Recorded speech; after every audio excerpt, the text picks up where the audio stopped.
Бул окуя мындан 1 жыл мурда болгон. Окуя Улан менен Венеранын турмушунан алынган. Улан менен Венера кыргыздын салтын улап, үйлөнүшүп, ортодо бир кыздуу болушат. Үйлөнгөндөн кийин экөөсү Батирде жашап, эч жерде иштебегендиктен Батирге да акча таппай, акчанын жетишпестигинен үйдө тынбай уруш боло берет. Тиги Мелис досуң бар го? Ошол деле Россияга барып бир жакшына эле иштеп атат го. Сен да үгүчүк болуп үйдө отура бербестен барып иштесең болот да, Улан.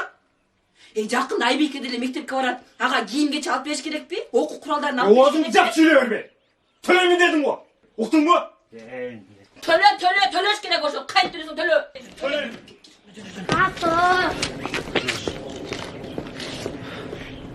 Эже кандайсыз? Жакшысызбы? Жакшы. Жашып жүрөсүңөрбү? Эже Өзүңөр? Ооба, жакшы. Сизден бир нерсе сурайын деп келдим эле. Тиги Улан экөөбүз, күйөө балаңыз экөөбүз тиги Москвага кетип атканбыз. Анан ошого кичине бир 10 миңдей акча жетпей аткан. Анан 10 миңдей берип турсаңыз. Венера, акча жок эмес бар. Өзүң деле билесиң да, менин 4 балам бар. Тамак ашы дегендей, той топур дегендей. Анан качан кайтарасыңар?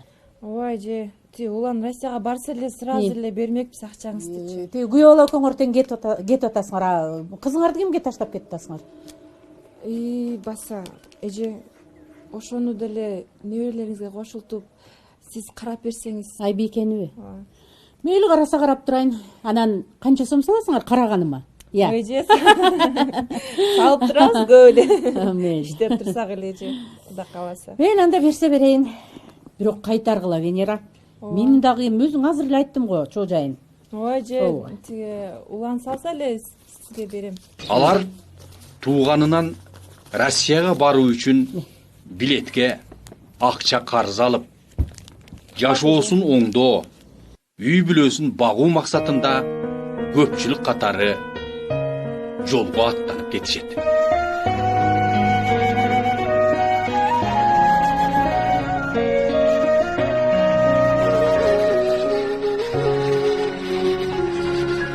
Ар бир жандын аман болсун апасы, чексиз бакыт апалардын батасы. Ойлой берем ишимде да үйдө да, апа кемдин болбосо деп капасы. Ойлой берем ишимде да үйдө да, апамды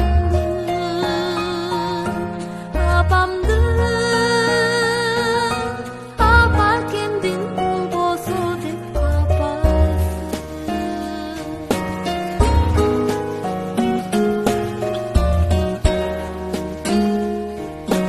Арылбаган ырыскынын кемеси, ар бир жандын эсен болсун энеси. Апам барда дүйнө түгөл баш эсен, тоодой кубат жанда жүргөн элеси. Апам барда дүйнө түгөл баш эсен, апамды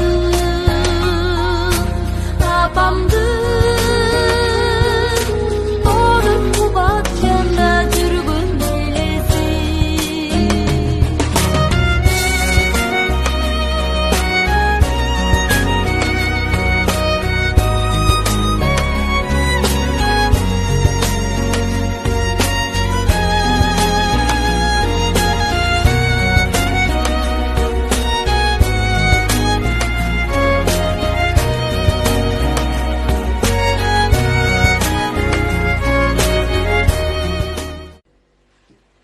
Айбике!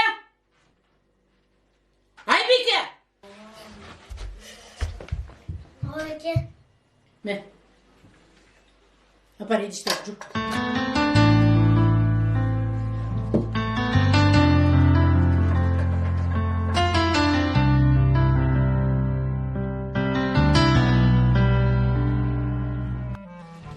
качан болсун ушундай ылга дейт. Бир түзгүрөк, бир нормально отурсак болобу ушул жерде? Сүйлөгөн. Тамагын качан тыйлат? Тамагын качан тыйлат?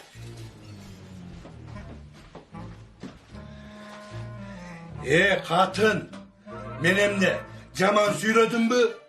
Эл айткан тилекти мына мен деле айттым. Эл берген белекти мына мен деле бердим. Той деген ушундай болот. Койчи, далдырап эмнелер сүйлөп атасың? Тиги той несине дагы жаман сөздөр сүйлөп атпайсың бе? Жагыңды дар сабайын мен. Бар, жа.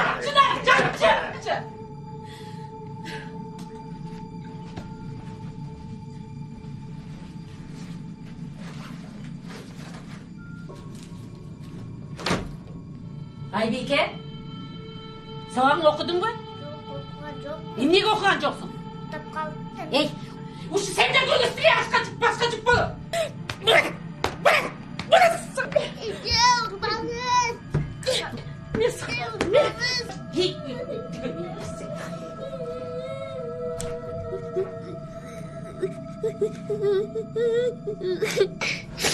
Apa kalmayın, apa beni alıp getirince bir bu sizde yaşamayı bir uğrak sizin adımı getirince apa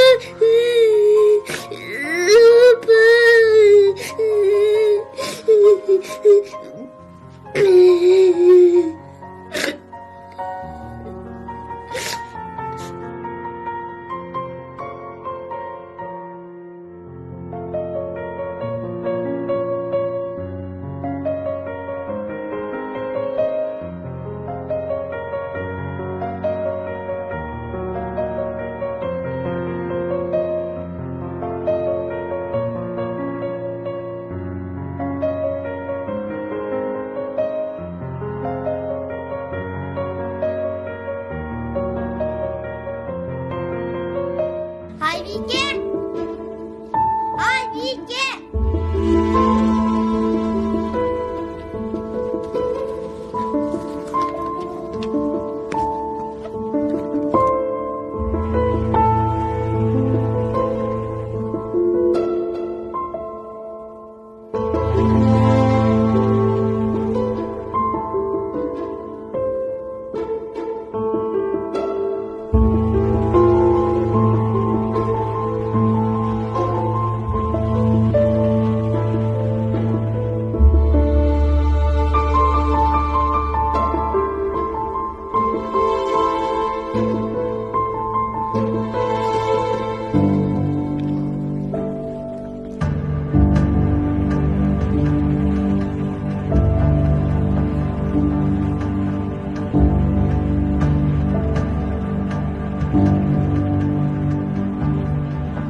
Ошентип таяжесинен кордук көргөн Айбике ур токмоктун айынан каза тапты.